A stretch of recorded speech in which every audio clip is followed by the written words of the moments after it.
Alain, are you with us? Yeah, sorry, was having some issues. It's okay. Okay, that's better. Yeah, the sound is much better now.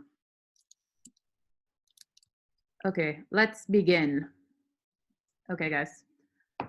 Thank you for those of you who have tuned in live, but this will be recorded and on YouTube later. Today is the Started from the Bottle Volume 4. We have Alain Wakid from Vinotech in Sodico. It's a wine shop.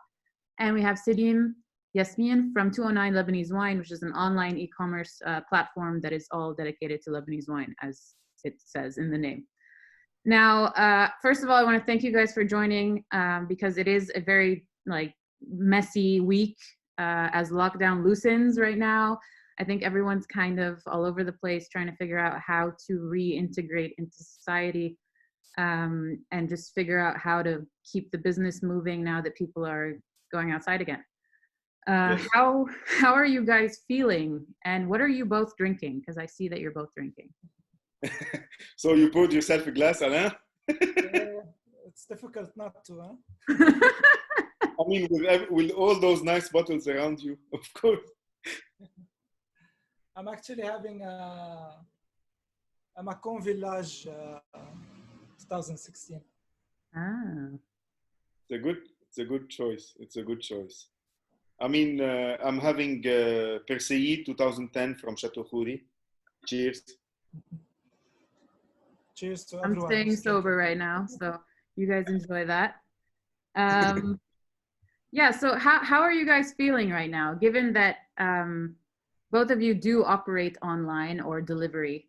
So you kind of already were adapted to needing to serve the people, given that they can't leave their house.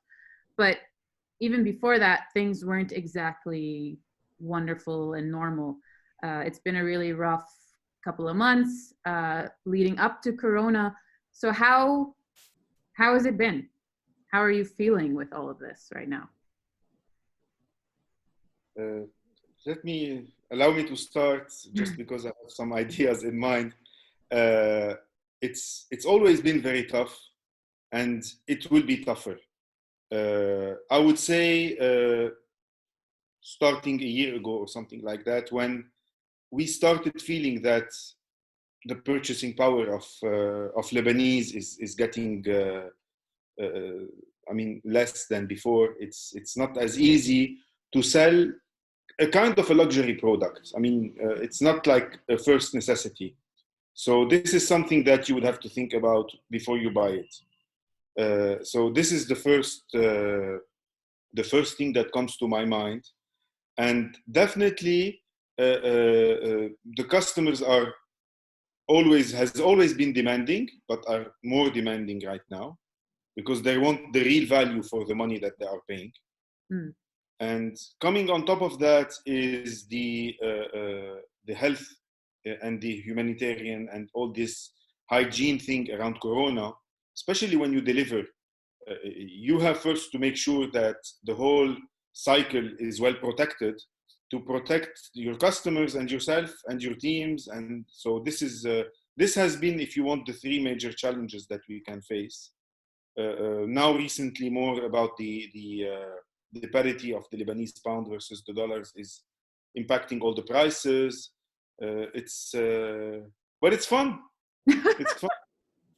So it's fun when you deal with it with a positive attitude. I mean, every problem will have its solution. So, and you should be clear enough with all your choices, and customers understand. Or they're starting to, now that I think everybody, like Alain and I were talking about this earlier, that everyone is being affected by it in some way. It's not just the retailers. It's not just maybe your business is suffering because you're doing something wrong. It's everybody is feeling it. So there is a bit of this like common ground or understanding between the customer and the businesses, or at least we hope so. Yes. Alain, are you feeling a different kind of shift, given that you have a brick and mortar store? So the difference is that Selim operates out of a warehouse or does delivery out of a DC, but doesn't have an actual storefront, whereas you have a storefront. So clearly footfall has suffered and people can't move around. How has all of that shifted in the last, let's say, year? Yeah, I mean, I agree with what Selim said, and we're facing the same challenges. So I won't repeat what he said, but just to add that also to differences, as you said, since we are a shop, we've been facing challenges with people not going out and not coming to the shop since the protests as well in October. You know, whether the clashes that happened or people having concerns going out of the house. So we as well, then we saw a rise in deliveries and requests rather than people going out and coming to the shop. And with Corona, of course, we switched completely to deliveries and online sales. But as well, what started kicking in is the economic situation and the purchasing power of people. So we've been seeing a shift, people going for less expensive products and asking, as Selim said, yeah, for better value. So that brings opportunities as well, and especially for Lebanese wines, because we have the quality and we have the value for money. And as well, there's still resilience there. I mean, as a business and from colleagues and other businesses I talk to, there's still strong resilience in the private sector. But everything, all we need is some sort of stability so we can really fully adapt to the new reality we'll be in. So we can really know on which basis we're gonna continue working. Is there a worry of like price fluctuations? Because, you know, you guys are also kind of like you have to cooperate with these wineries and with your suppliers. You can't really set the prices that they're going to give you, but you have to adapt to them and then try to offer something to your customers as well. How are you working around that? Some Lebanese wineries already started changing their prices so they can adapt to what's going on, because they also rely on importing like the bottles or the you know, the cork and everything they need, and they will also need eventually to increase their prices so they can as well cope with the inflation that's happening. But this, we haven't seen big jumps in prices yet. It's all like understandable, and since this is a reality in all sectors, customers will adapt, like we adapted ourselves when we go, you know, to buy anything. As long as the prices are fair and the increase is fair and not like crazy, you know, people will understand it because it's the same in all products. Mm-hmm. Yeah, I want to add to that. I want to salute the Lebanese wineries actually, because they are reacting with their customers' advantages and concern in mind. Most of the Lebanese wineries are delaying a price increase and absorbing additional costs. We always had in mind that Lebanese wines are expensive. It's because their cost is expensive. But now they are showing real solidarity. Their prices are reasonable, their quality is very high, and they are not jumping into price increase like any other industry, whether it is local or imported. And this is something that I am appreciating a lot and that the customers are appreciating a lot.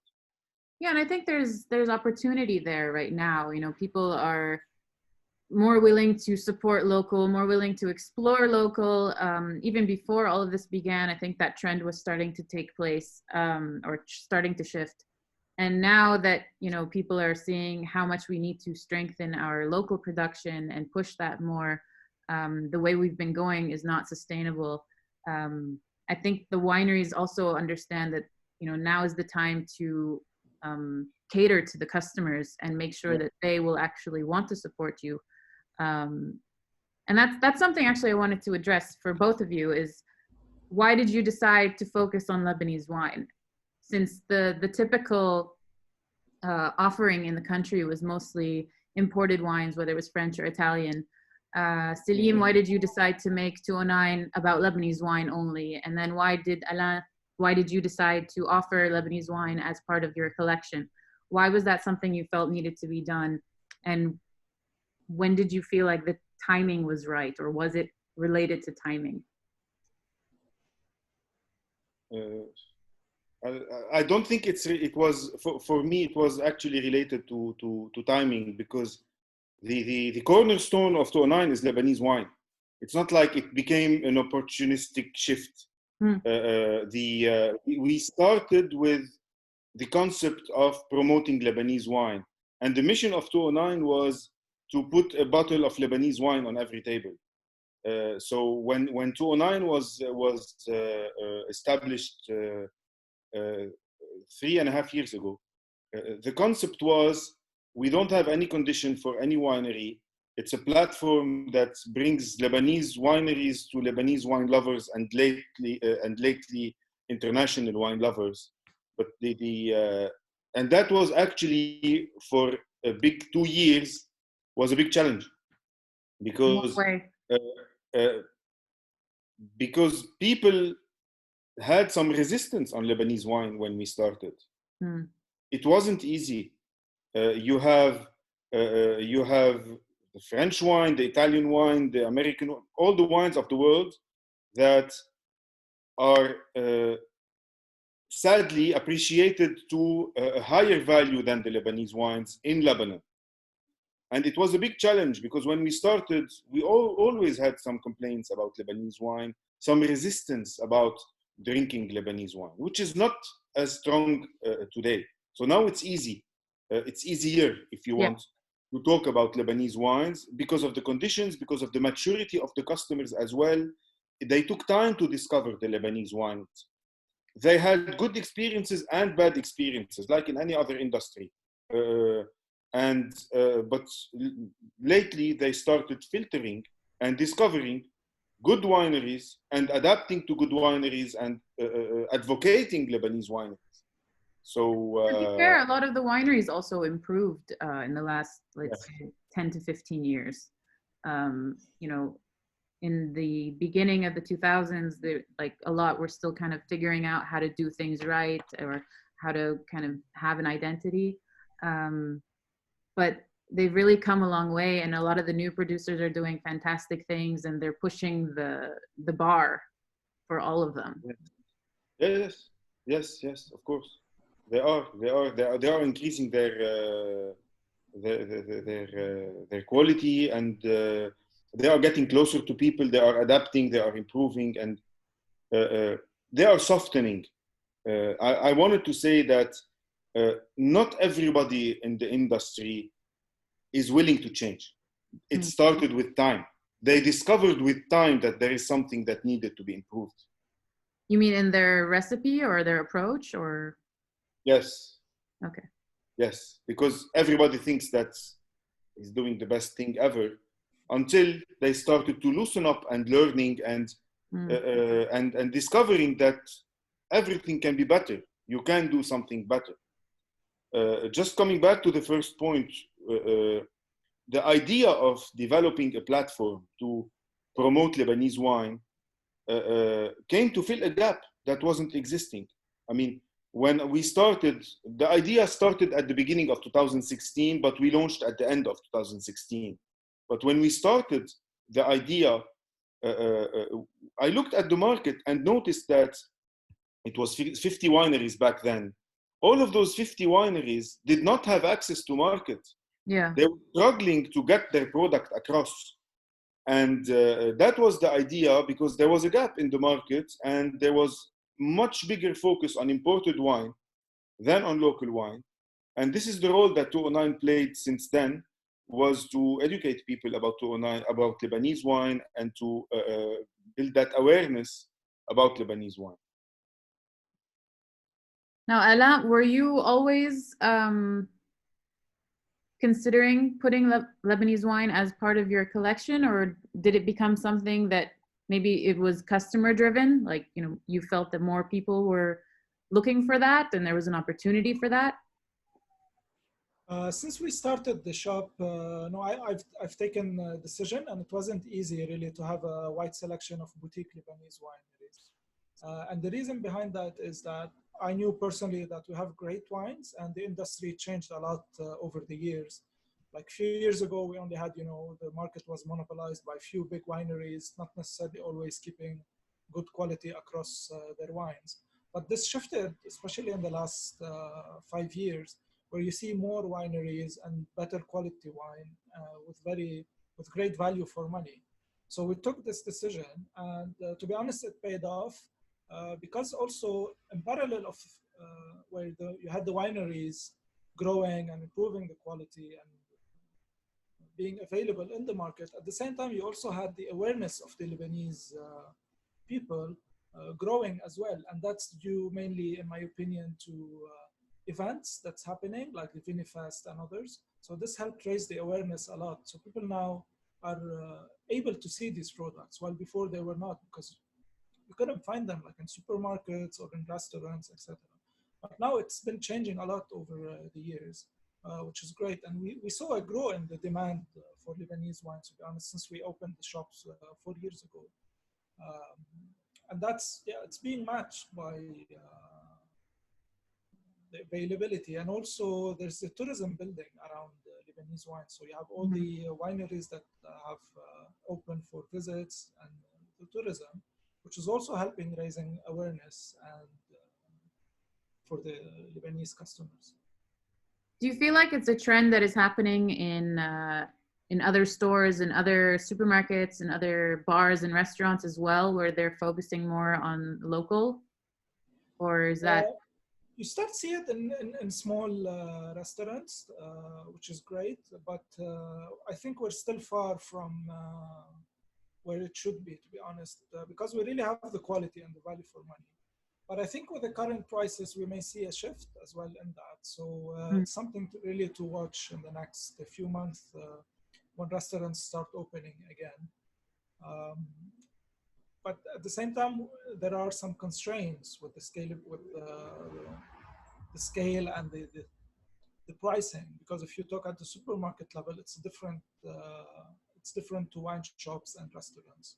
So that's also something to look for and watch over the next month how it's going to be. What are your biggest concerns right now, given that, you know, the country is opening up again and people will hopefully be moving around a bit more? What are the main worries given what's happened in the last 3 months? I think one thing to look for is another wave of COVID, which means another lockdown, and that's expected. If you look at what's happening in other countries, I think the key here is to watch that and to see how we're going to adapt when it's going to happen, because we learned a lot from the first wave and how we adapted our businesses and what customers were expecting from us. So I think now it's key to prepare for any future similar situations. Also, we have to be mindful of the purchasing power of customers, which we need to as well adapt and make sure our business is ready, you know, to accept the new reality, whatever that is. Selim, do you have the same kind of worries, considering you are completely online? Like, what are the concerns you deal with when you have that kind of virtual storefront? I mean, the first concern now is the purchasing power and the priority of the customers. Yeah, that's the first thing that I'm anticipating. They will definitely shift to less expensive bottles, and the challenge here is to try to build awareness on the bottles and the wines that have a better price quality ratio at the mid to low range on price. And we have a lot. So this is something to expect. You were saying that, you know, like that wine is technically a luxury product, and I know what you mean by that. You know, that it's not exactly something you have to buy. You can go without it if you have to. Not necessarily meaning that luxury equals expensive. It's just something that is not, you know, it's not your rice and bread. It's not an essential. But a lot of people feel like, or at least this is the joke that goes around, that, you know, when things are tough, people drink more. Do you guys feel like that's true? Do you see that in your sales? Does it seem to be the case? People are drinking more, yes. Now, they are, I mean, when they're stuck at home and they still can, they will open up a bottle of wine, I'm sure. And yes, they are drinking more than before. But is this something? How long? Restaurants are closed, bars are closed, and everything. So people end up drinking at home. So it means Yeah. Lack of options. Yeah. Yeah, I guess the wonder there is how will this trend continue? You know, like, is this actually like a new behavior, or is it just something that is happening right now? And like, I think that's been the trouble with our business, because like we also operate in sales and fast-moving consumer goods. It's you wonder. You can't really look at the behavior of people right now because it's a very special circumstances. You know, everyone's locked in. You're not really spending on other things. You might not have the purchasing power that you did, but you are also not going out. You're not spending elsewhere. So I think people are behaving in a different way. And then there's also this fear that, you know, prices are going to shoot up and the lira is going to go down again. And so it's kind of hard to predict how people are going to behave given the way they're behaving right now. But have you seen a shift from when you started up until now as far as a spike in sales? And is it purely related to a trend of, you know, local being cool again? Or where do you think that came from? Initially, it came from being quarantined at home. So you actually get your wines delivered, whether it's from Alain's shop, from Vinotech, or from an online store like 209. People are ordering on or offline. But was there a spike before that? Did you feel like there was an increase before that, even during the protests, or? During the protests came also with an additional awareness on buying Lebanese. Yeah. But the increase was kind of reasonable. Okay. While, I mean, March and April was something else. I guess we're hoping. Yeah. So the idea is that, and I'm talking a little bit about 209 since the beginning. Let's say for 3 years, we had a big challenge to talk to people and explain the advantages of buying online. And people were always I mean, attracted to the more traditional ways of buying their bottle of wine through supermarkets or through specialized shops. And the biggest challenge was to actually build that awareness on buying online and the benefits of buying online. What do you think was holding them back? Was it they're just not used to this platform, or it's the payment, or it's the fear of like how the wines are stored? Like what's their biggest worry when it comes to buying something like wine online? First, they don't see it, they don't touch it. It's virtual. Second, the payment, I don't think it was a big obstacle because we had the cash on delivery option. Storage could have been, but I don't think that the storage in a regular supermarket is much better than anything they would expect, because I don't think it's as well stored as a specialized, whether online retailer or physical retailer. How do you guys store your wines, out of curiosity? We store the out of wine a warehouse, or like how does it work? Well, underground in a temperature-controlled room and well preserved. Okay. So, and we mentioned that in our communication, in our discussion to customers. I think one of the obstacles was the habit. People are used to buy their wine when they go buy something else. Yeah. And some of the not so good experiences that they had on buying online from somewhere else. It's not always easy to be professional in selling something online. It requires lots of effort, lots of dedication, and one bad experience can actually turn many customers into skeptical customers that would prefer buying in the traditional way. Yeah, So it's hard because since you we don't have started, that we personal struggled with that. interface. Yeah. So since we started, we had lots of obstacles that we removed when people started buying online. And the habit now shifted to buying more online because they don't have the choice. And some customers are getting used to buying online, even if the traditional retail is still there and will still be there and will come back in strong shape. But some people are also are easily shifting their habits now. Yeah, it's kind of forced people to, they have to get online. So everyone who is resisting it doesn't really, there's no other option. Yeah, exactly. So they tried it, and the first key to adoption is trial. Mm-hmm. So they are happy now, hopefully, and our job is to keep them happy.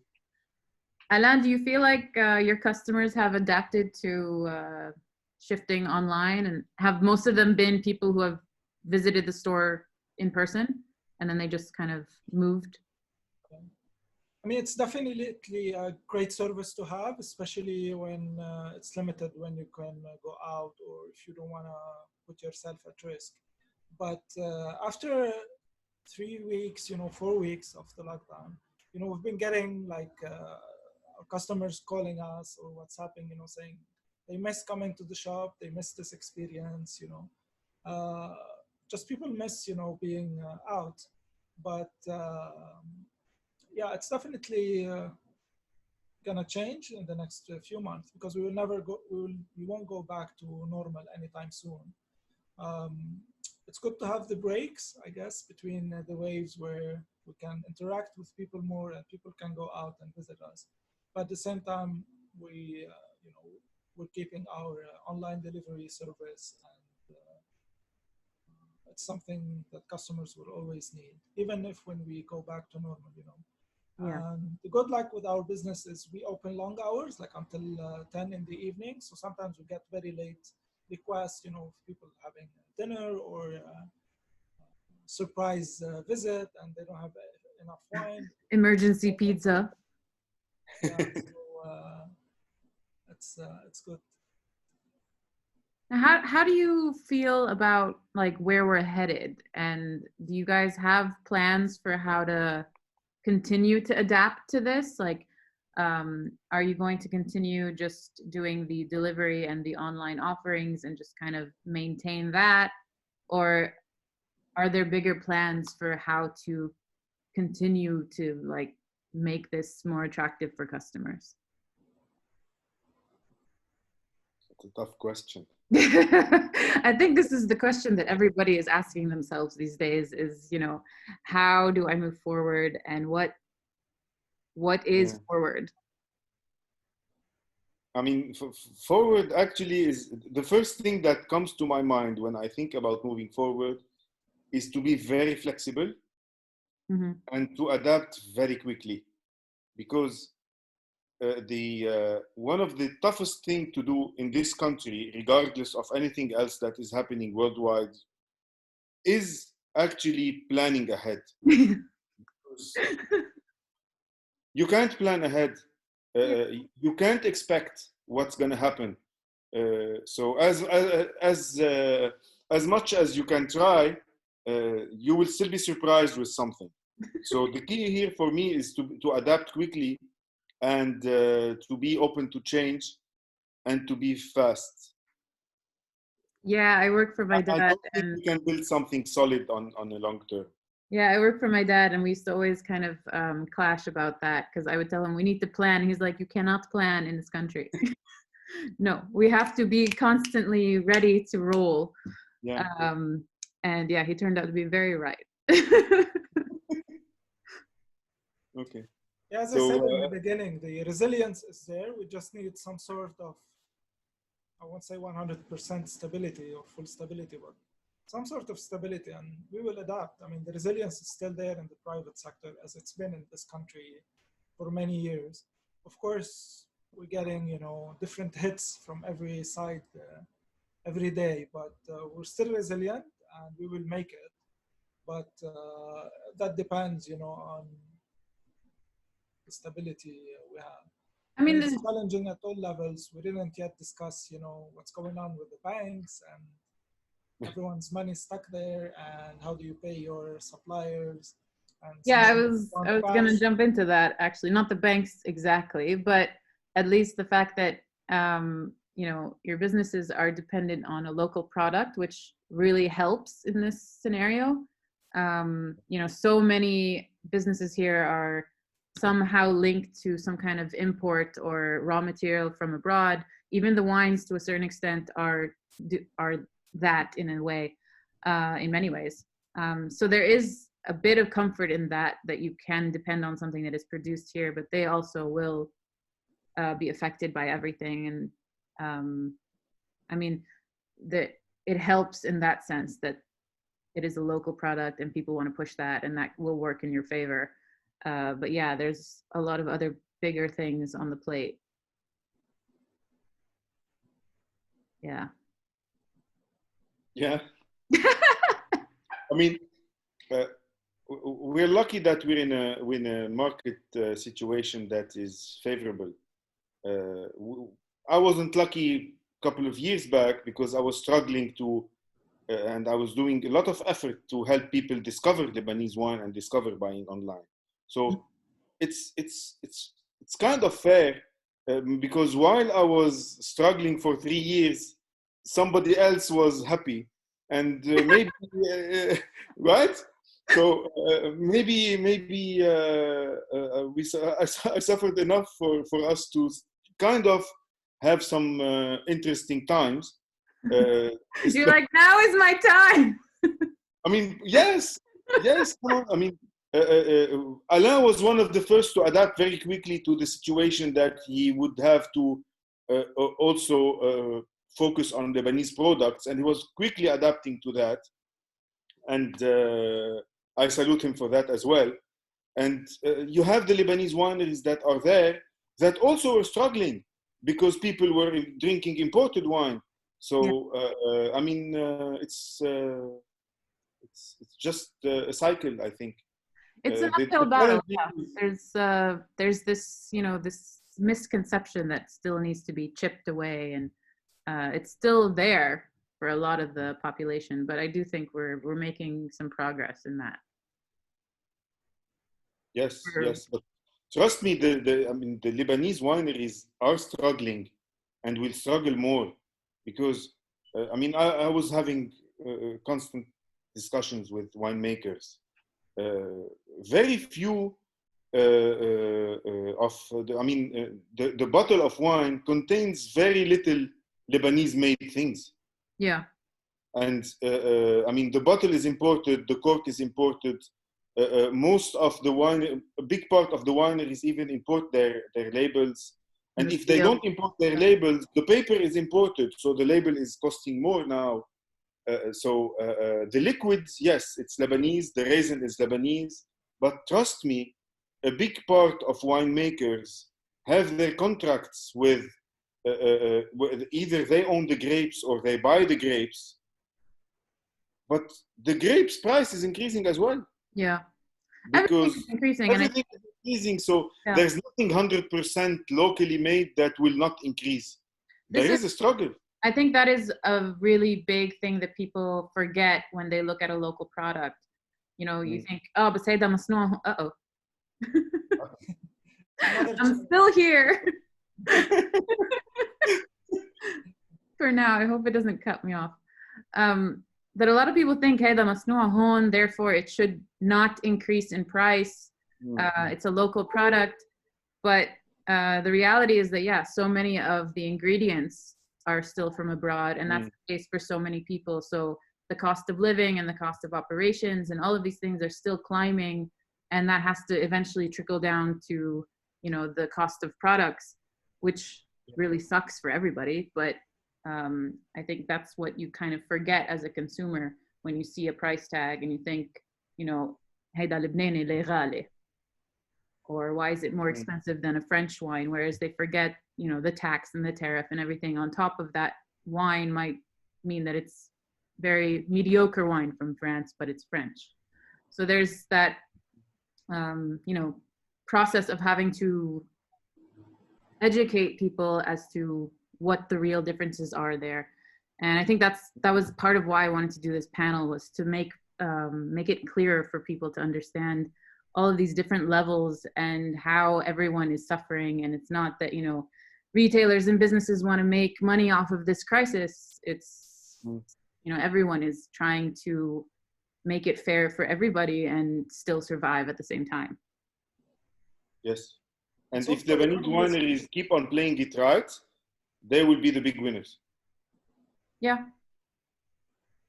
Yeah, and it's expensive here for the Lebanese winemakers because of the stuff they import, and also the cost of labor, you know, electricity and all of that, transport. That's more expensive than many other countries. And of course, there's a matter of economies of scale. So the production here is always going to be small compared to many of the countries we import wine from, like Spain, Italy, France, Latin America, etc. So that will always be a challenge.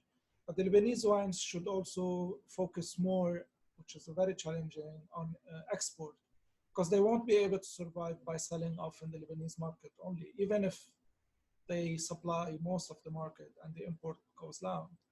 There will always be a big need for export. And in order to do that, they need to find ways, and they will need support from the government as well to bring their costs down. Otherwise, they won't be able to compete with international markets across the world.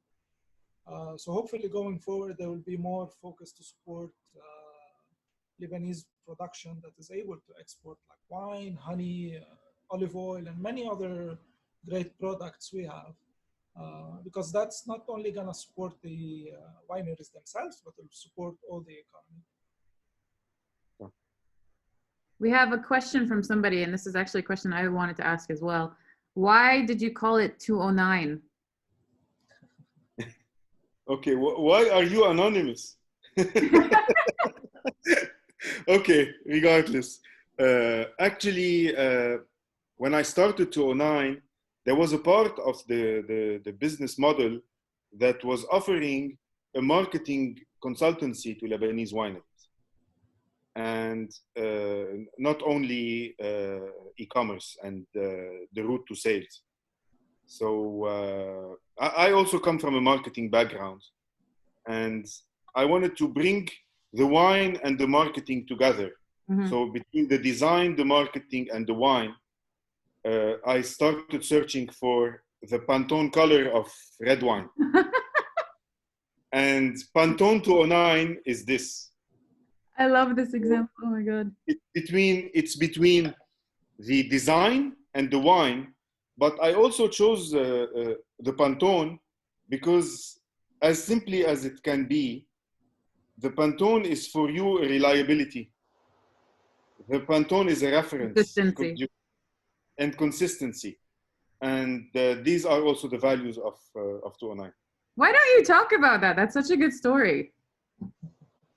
I mean, when maybe it's like a design thing. I don't know. But I was like, that's so cool.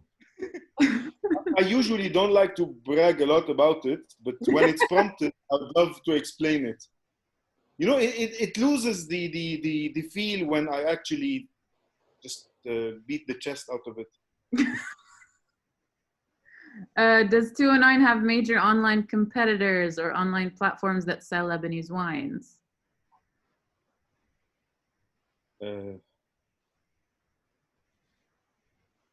Nobody is offering the experience and the range and the choice and that we have, and we're lucky to keep on improving to keep that experience for the customers. Mm-hmm.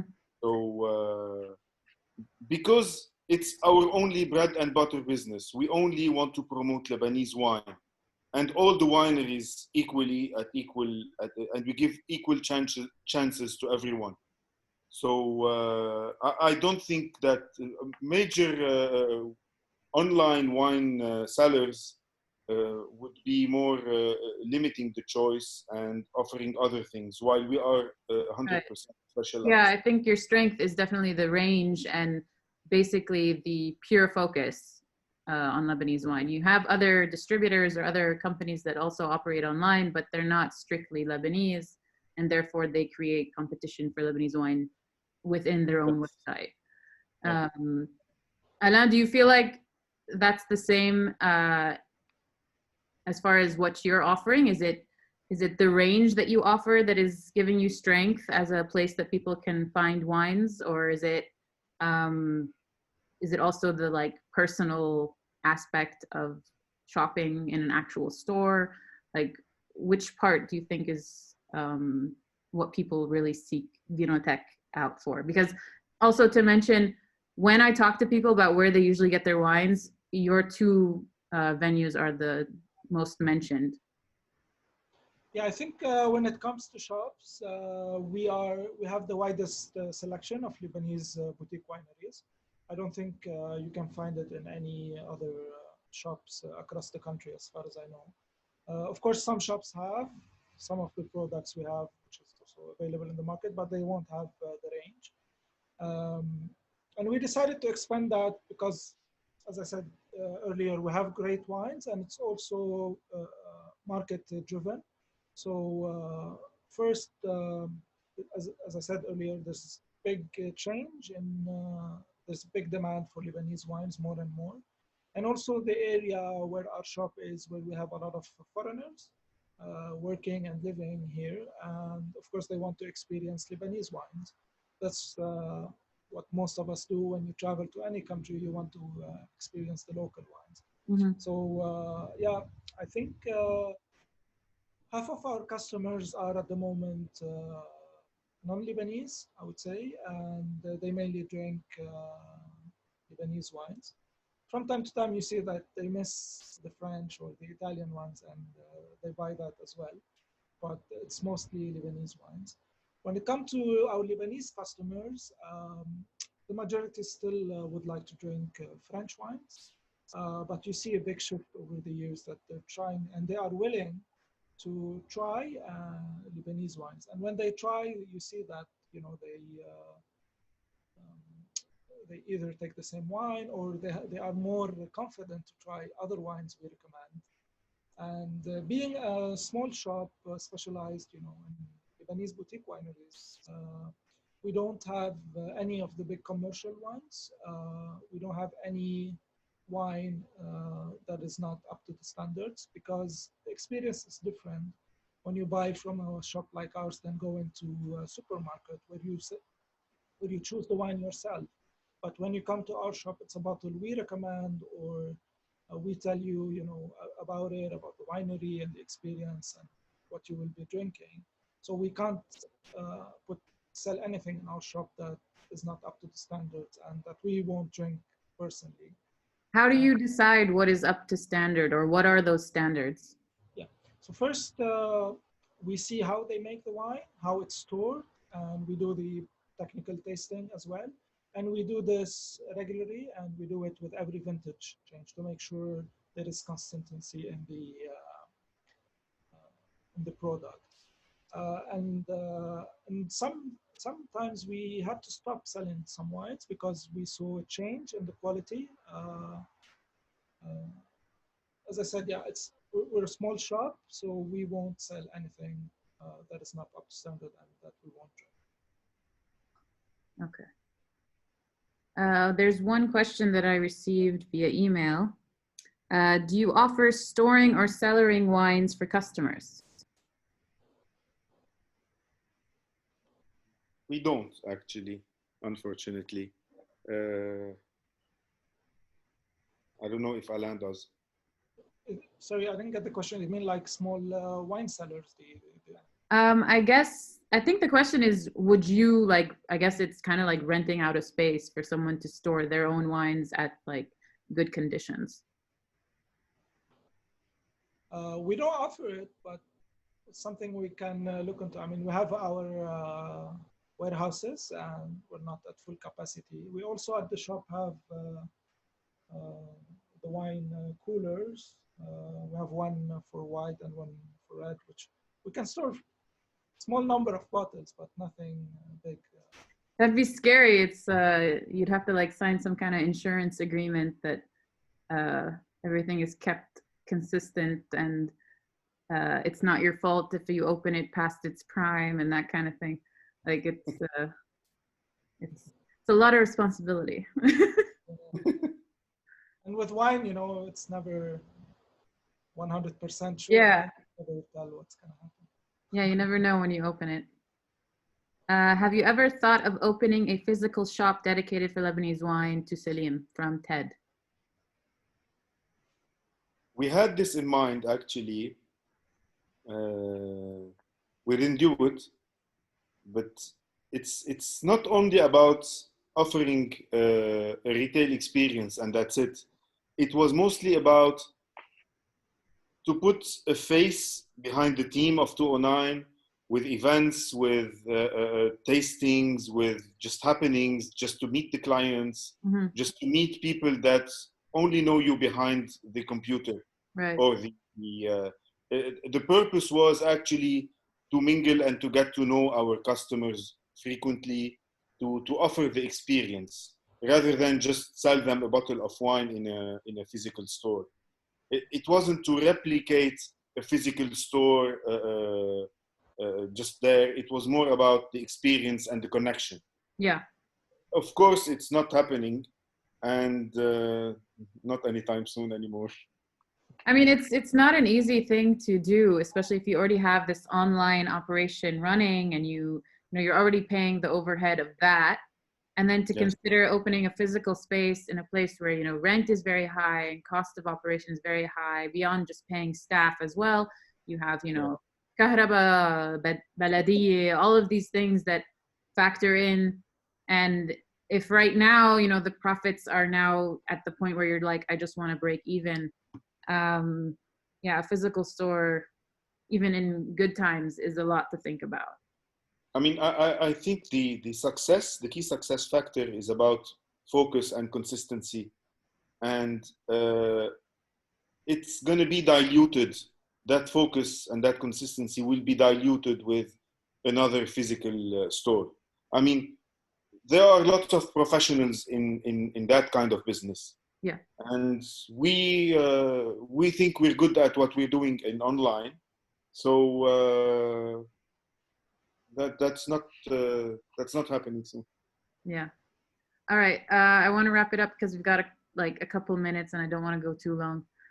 Is there anything you guys want to talk about or discuss before we sign off? Just a small, maybe another shift we started seeing. People are requesting more like online wine tasting events. Because we used to do these regularly in the shop physically, whether bringing winemakers and doing events, tastings, etc. So it's something we may be considering. You should do it. I've done a couple, and it's